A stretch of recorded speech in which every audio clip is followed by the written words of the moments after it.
Well,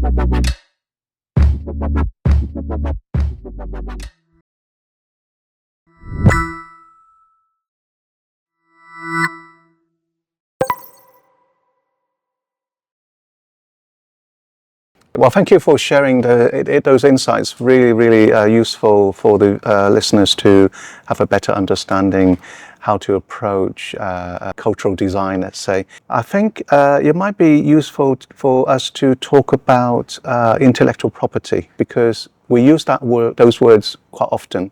But I'm just wondering, maybe sometimes young designers or graduates, they don't really fully understand what that means. So I'm just wondering, maybe you could provide some definitions for us, those terms. Ricardo? Right.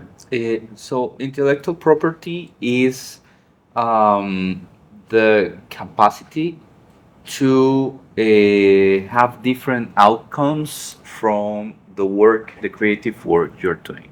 And by different outcomes, it comes from monetary outcomes, economical, yeah, but also, for example, the recognition of the work and you being able to say this is my work and be recognized and acknowledged in the field, to have political, cultural impact, for example.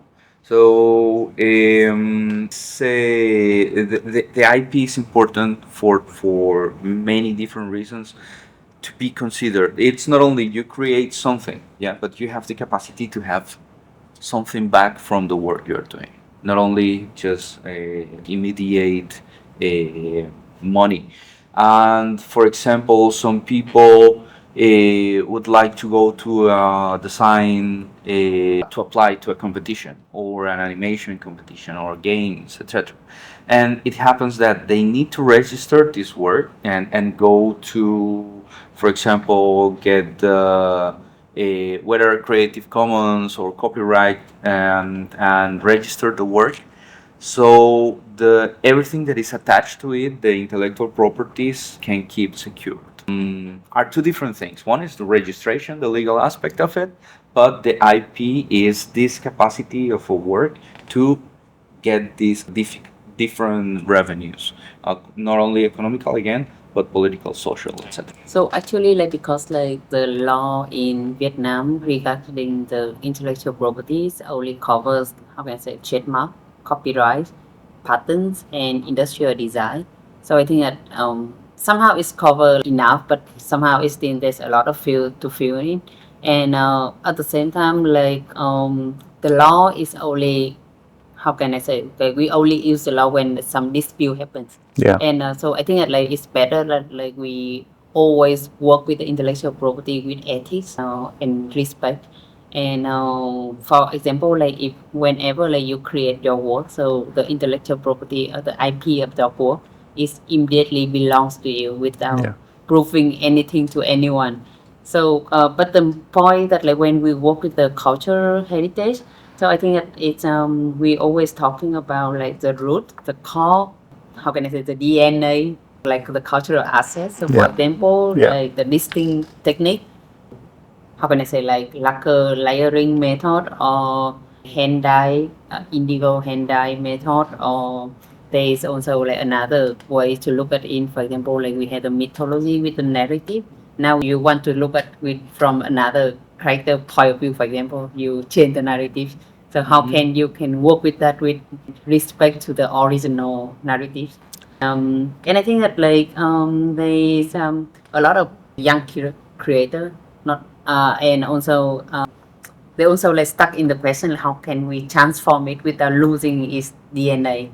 And then how we can tell the story in a new way that when people look at it, they still remember the old way. And I think it can be that very interesting journey that yes, it is. get on. Yeah, because you mentioned before, some things are very tangible and some things are not very intangible. And is it a technique, or is it actual design or story, or even the people, the community that creates these things? Are we taking their intellectual property away and to create something of our own? All those questions are quite challenging to answer, right? Yeah. And I'm just wondering then, once you identify the core intellectual property, how do you innovate around it to make it relevant and commercially viable? It's a big question. I just wondered if there's a simpler answer to that question. I don't know if there is like because every case is different, every situation is different, and that's what make it on one hand complicated, but at the same time interesting, and because it's like quite a challenge, right? Because we are not operating with exactly the same things all the time. At least when you are interested into innovation and experimentation, whatever of these approaches to creative work, it's not a mold. No. That you repeat the work. And there's no one answer that fits all, right? Yes, exactly. But which also implies that everybody who works in the area of the creative industry, it is the need to be curious, to have the eyes wide open to whatever is happening out there, to see not only the trends, but also how is the world around me, how is this thing related to me, for example. Things that I found, for example, in my context in Colombia, there was people coming from different countries. There was a friend, for example, a Russian, and he was having such beautiful photographies of Bogota, and I was like, okay, I've been walking there for so many years and I never saw that. Yeah. And he brings a new pair of fresh eyes to this.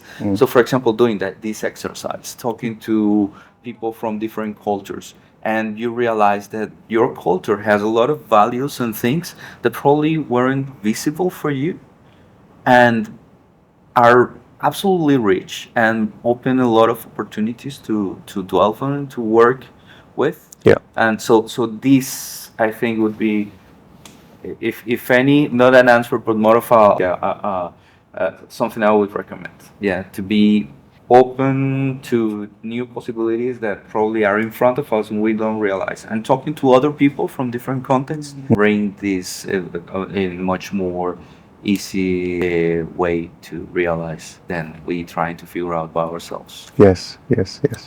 Mm-hmm. So normally, like when we mention to the traditional knowledge, and we always, or right now in Vietnam, we have the popular term we call everything like we label them as a heritage. So we always asking, like when we work with like heritage, who is the owner? Who are the owner of the heritage?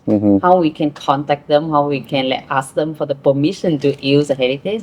And also, who is the community of the heritage? Who like the original user of the heritage? Who gonna benefit from this heritage? Yeah. And the next question is gonna be like how the agreement between the new creators and also the traditional knowledge community can be formed.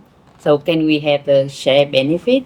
Can it be only money, or it will be other like social responsibility? We need to plant the trees back. We need to like contribute back to the community. Yeah. And how we can commercialize it, and even like how we can change it with the respect. I think that like all of those questions are very important. Like, and also like, but sometimes that like the way that we, how can I say, like we bringing the new approach to the traditional heritage or the traditional knowledge can also be something that the community, they already don't need, but like we very interested in, and then like we bring our concern to them, and then like they will, how can I say, they will appreciate us for this. So for example, if there is a ethnic, we have the Thai ethnic people in Vietnam, so they normally like they the mother will hand weaving and they will hand weave their own baby carrier. So each baby will have their own baby carriers. Right. But then like right now, like as the industrialization and also like urbanization, they prefer, now they have plastic carrier. Oh, I see. So, Right. so they, I mean like for the convenience, so actually they don't need to hand weave their own baby carriers anymore, but I mean the emotion and then also the technique, and every time they made their one like baby carrier, like not for their own child or their own children, I think that they also put some emotion into this. and it can Sure. become the heritage, even the technique and also the expression as a product. But like right now, before the convenience of the heritage is losing, Yes. and the way that like the young creators and young designers, they want to bring back the technique or they want to recreate the baby career. I think it's very wonderful, and I think that if we look that way, there's also like a lot of like positive story. Yeah. Yeah. So it seems my question is not that simple to answer, obviously. There's multi-facet kind of complexity within the challenges that young designers face. And I'm just wondering, what kind of challenges have you experienced in terms of adapting, let's say, traditional craft or knowledge or motifs into your work? Not personally challenges in adapting, but more in the outreach. Right. So how to take it to other scenarios so the people can still get it, can still not only understand it, but also appreciate it. Yeah. That probably is more challenging than the first aspect of it, because sometimes, like, if you know what it is, you understand you're part of a culture, it comes natural. Of course, yeah. But then the communication of this is probably what it is more challenging. Probably for some people, identifying first the market you want to go, yeah, Yeah. or the kind of language you should use to work around this or that might help on that Yes, situation. yes. But if this is related to our own culture, most of the times it will come organically. Yeah, and I see it in my students' work. Is beautiful. You cannot tell the students be more Vietnamese. Yeah, it doesn't work that Yeah. way. It's natural, Yeah. and you see such beautiful work and such a sensitivity in the work that is from their own experience. So Yeah. only that sometimes they don't realize that this is happening. When they do, it's very interesting. Yeah. It is, yeah, and that's very true. Sometimes you don't realize you have better understanding or deeper understanding of your own culture unless you actually have an opportunity to create something, and then you realize you actually know more than you do. But quite often, I would imagine young designers would need to do research, in-depth research, to explore the history, the cultural aspect, the community-based aspect that you mentioned. Do they actually need your help? Sometimes we assume these communities need our help. Maybe they do, maybe they don't. And quite often is lots of things, right? It's about maintaining the quality that we try, whatever that we need to design. Sometimes we can't actually make these things because we do not have those skills. We need to find the traditional skill artisans, if you like. And they're very hard to find, right? And also you mentioned about the market. We need to educate the market in understanding the product that we are providing, right? Yeah.